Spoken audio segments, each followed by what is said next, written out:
A lot of players right now have probably pulled Sun, but you might run into this situation. You search online for a build guide, thinking you'll just copy someone's homework, and right after you finish maxing out one set, you jump into combat and realize your damage isn't anywhere near as explosive as the videos show. So then you check another guide.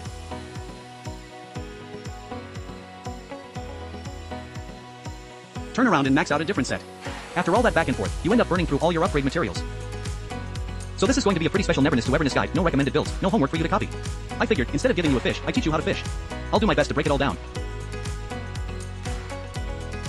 so everyone can fully understand it. Once you learn this, next time you run into a similar situation, you can think for yourself and put together your own Arcdisc, cartridge, and driver block setup based on the situation. Alright, let's get started. I'll use the recently featured banner character, our boss Lady Sun, as the example.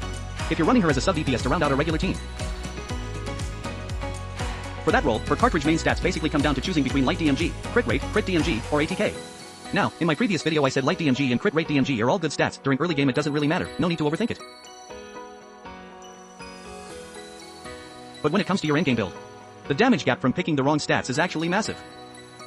That's the real reason why, with the same E0S1 or E2S1 setup, someone else's ULT hits for 60k to 70k, while sometimes yours can't even break 30k. Which brings us to a key concept you need to learn.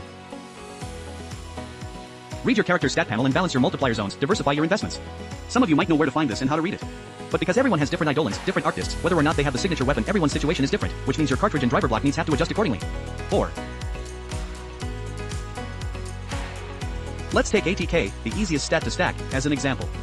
Generally, the more bonus ATK you pile on, the more diminishing returns you hit. That's what we call stat dilution.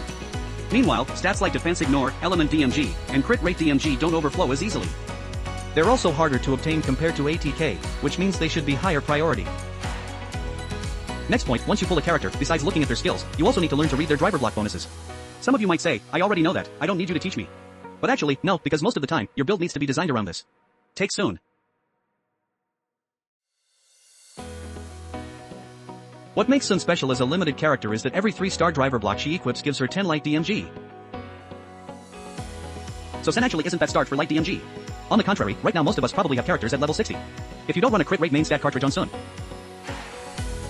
Even with her signature weapon and other Arcdiscs, plus all the gold driver block substats, your final crit rate panel only hits around 40.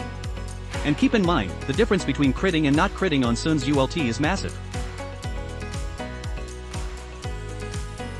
Plus, her signature weapon's high crit DMG bonus only matters if you actually crit first.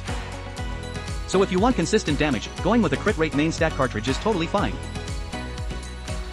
Of course, there's another higher ceiling playstyle, switch the main stat to light DMG and become a true gambler, RNGNG crits over and over to push for the best abyss scores. The downside is, the moment you whip a few crits in a row, you'll be tilted out of your mind. I don't recommend this for the average player.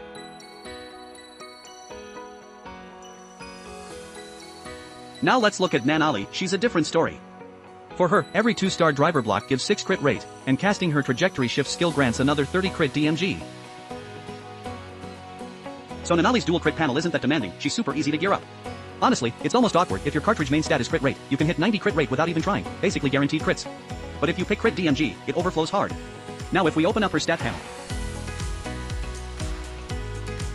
you'll see her element DMG is pitifully low, almost none. So her endgame cartridge main stat could go either way. That confirms that spirit element DMG bonus is the way. If you follow the build logic I just explained for these two characters, then it applies to pretty much every other character too. The same logic works for standard direct damage DPS before hitting 70 crit rate and 140 crit DMG. The returns on dual crit are huge and don't get diluted easily. After that, just check your stat panel again, fill in whatever's missing.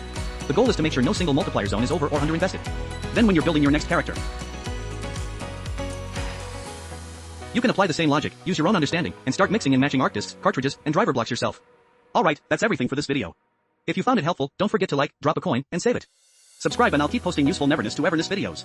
See you next time, peace.